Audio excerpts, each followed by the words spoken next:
Bro, now nigga get changed. Chop get blues on the mouth through the maze. Push star coupe on in the king. Standing there blocking up, serving the feed. Pie got not get to the blue cheese. Four got rocks up, serving the weed. I been out of town on the roads of my dreams. Four got a Glock with a scope and a beam. Nigga, and he understood that. Sure. So he trusted me.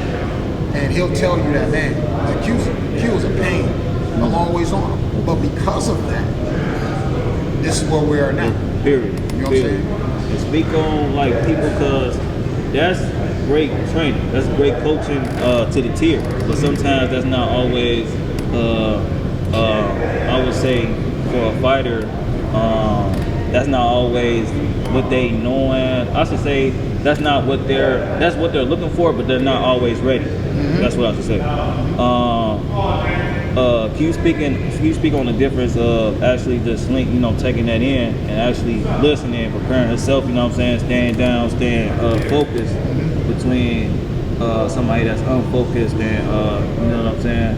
It's just trust. It's just trust. Sure. Do you trust the person to do what they say they do? Most definitely. And that's all it is. It's no really hook of it. It's just trust.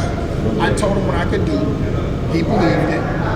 And I had to make sure I could deliver on what I said I could do. For sure. You know what I mean? I think a lot of coaches and a lot of people in general, everybody wants to sell a dream, but nobody wants to make sure those dreams are fulfilled. For sure. You know what I'm saying? I was one of those dudes where it was like, nah, this is what I can do, bro. A, B, C, D, and E. I can take you to another level. So I had to uphold my bargain. I had to uphold my bargain. My deal. So I was like, So I pushed him. Here we go. But at the end of the day, it was all trust. For sure.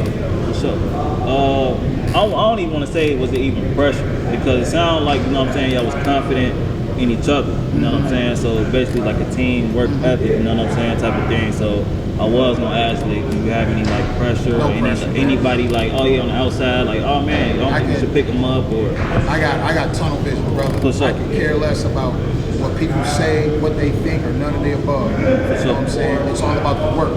If you put in the work and you do what you're supposed to do, there is no pressure.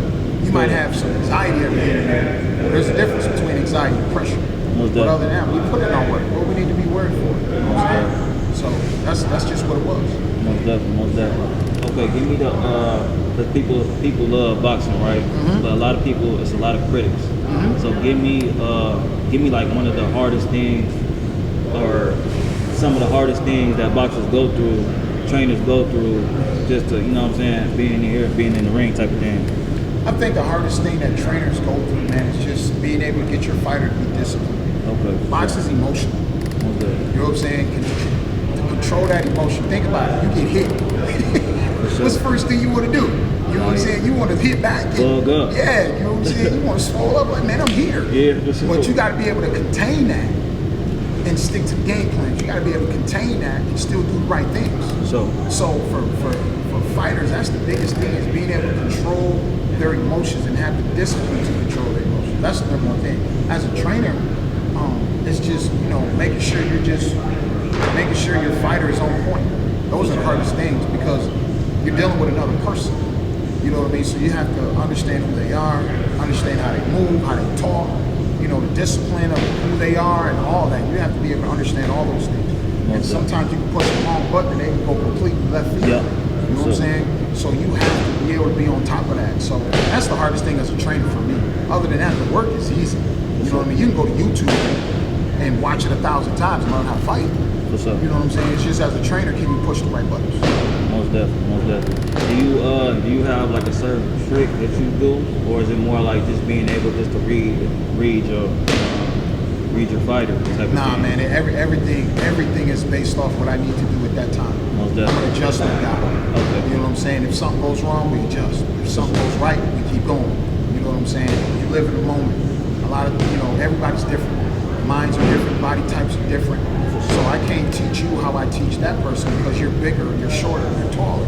Everybody can't get taught the same. You know what I'm saying? So it's always off, what does this boxer do well, what they don't do well.